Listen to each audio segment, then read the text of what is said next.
It's your girl Ashley, and I am back with another video, and today I'm going to be checking out top 10 funniest Philomena Cunk moments. I'm not exactly sure who Philomena Cunk is. I've been seeing her a lot in my recommendations, and I also seen that Watch Mojo had a top 10 funniest moments, and your girl is about to check it out. Before I get into this video, make sure you like, comment, subscribe. Enough of me talking, let's get straight into this reaction. The murders brought shame on 19th century London, which is why, unlike other prominent Victorians of the age, Jack the Ripper has never appeared on a banknote. Welcome to Watch Mojo UK, and today we're counting down our picks for the top 10 funniest Philomena Cunk moments. Why were all the British soldiers in World War I called Tommy? Was that just a coincidence? Before we begin, we publish new content every day, so be sure to subscribe to our channel and ring the bell to get notified about our latest Historical documentarian. Are you Jack the Ripper? Let us know in the comments below.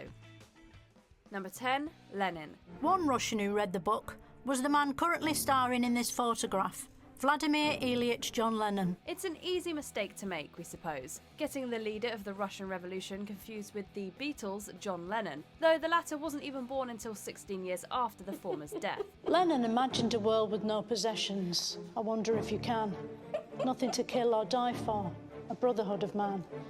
And he chose to bring it about with a violent uprising. We appreciate how far this joke goes, though, with the lyrics of Lennon's first famous solo song, Imagine, working their way into Kunk's monologue. Hilarious. This is the first in many confusions about 20th century Russia, as she goes on to ask historian Ashley Jackson what the Soviet onion is all about. No, it's onion. I saw it on a bit of paper earlier. Credit to him, he goes along with her line of questioning and explains how dependent the Soviets were on hearty vegetables. So how come you know so much about vegetables? Have you got an allotment? Number 9, the Mona Lisa. In her look at the Renaissance, Kunk asks the questions we all want to ask, but are too scared to. Her neck's very long. Was she part giraffe, or could he just not do necks?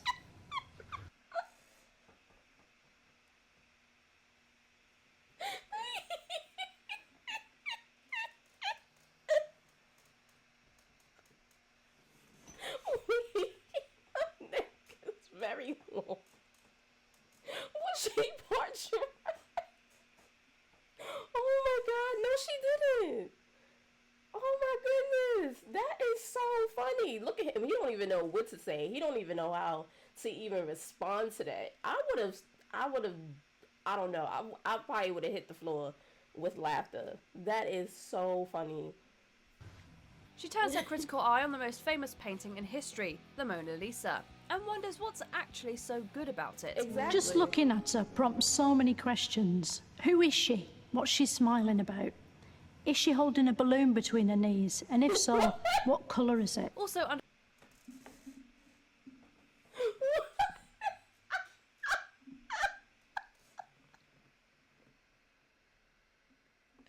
Oh my god, no way. Are you serious? She's the fire is hilarious. Michelangelo's David, which she studies a replica of, and another Da Vinci masterpiece, The Last Supper. Then there's the realistic veins in the back of his hands, carrying statue blood to his fingers. She drives historian Gus Casely Hayford almost to madness with her questions about Botticelli too.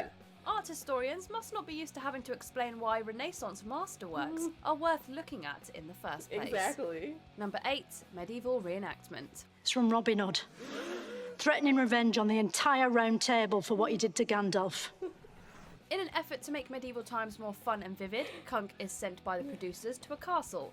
She's in an empty grey room, but brings a medieval scene to life with a long monologue and plenty of sound effects laying over the top. There's a big sort of ogre thing watching, enjoying the sight of that. This scene is nearly 4 minutes long with no cuts, and we wonder how much star Diane Morgan had to learn and how much of it might have been improvised. They're watching Merlin getting his head chopped off, which rolls all the way across the floor to there, where some...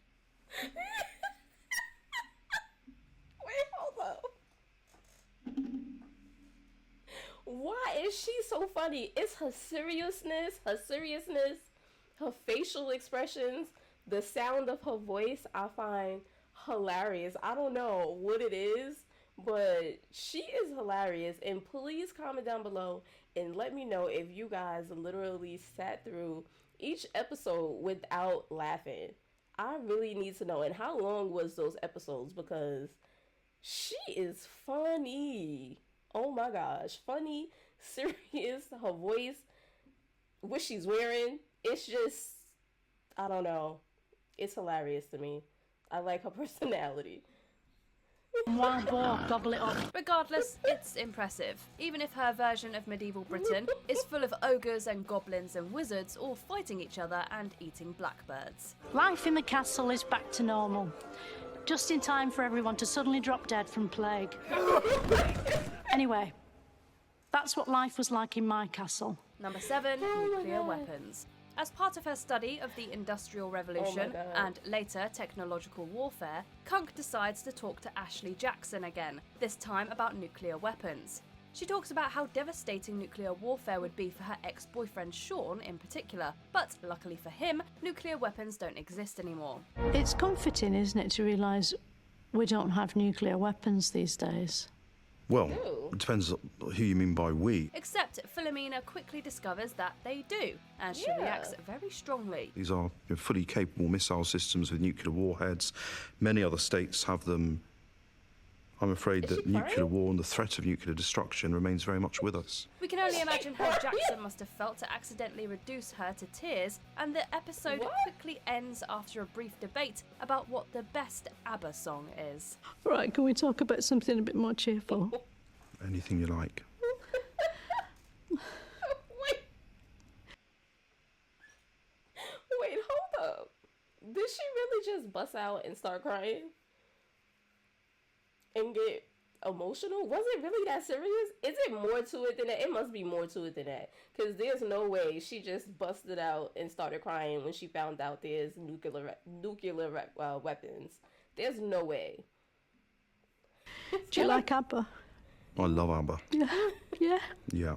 Number 6, promotional material. This is the city of Chichen Itza, built by the Mayan people in what is now Mexico. One of the distant countries Kunk got sent to decipher the entire history of planet Earth was Mexico, where she visited ancient monuments in Tulum via the medium of stock footage. That's where I'm staying, at the 5-star Casa de Lujo Hotel and Spa. And then the segment quickly gave way to a sponsored slot for promotional material, advertising how much fun a mini break to Tulum is. All the rooms are en suite, and with this stunning ocean view, it's hard to think of a reason to get out of bed. It's true, a holiday to Tulum would probably be amazing, and if you're into history, you'd get to visit all of those ruins. With sunshine all day and partying all night, you won't want to go home. The idea of Charlie Brooker to insert this faux ad for a resort was definitely a stroke of genius, though he has plenty of those.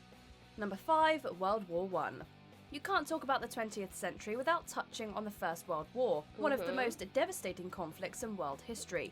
But Kunk has a few questions about World War I and why it was called that. Why did they call World War I World War I? It's quite pessimistic numbering, isn't it? Or did they just know it was the start of a franchise? She also tries her hand at unravelling the myriad causes behind the First World War, like the assassination of Archduke Franz Ferdinand. His assassination triggered a series of other killings. Soon it caught on, and everyone wanted to be killed.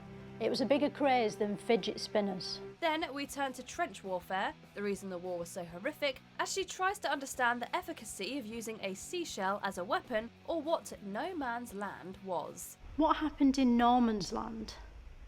Were only people that were called Norman allowed in there? Number 4, Jack the Ripper. Jack the Ripper was one of the most antisocial murderers Britain has ever seen. The UK's most infamous serial killer, there's an entire field of study dedicated to Jack the Ripper, Ripperology. Philomena Cunk tried her hand at Ripperology in Kunk on Britain, as she toured London to teach us all about the Queen Victorians. We don't know who he was or why he did it.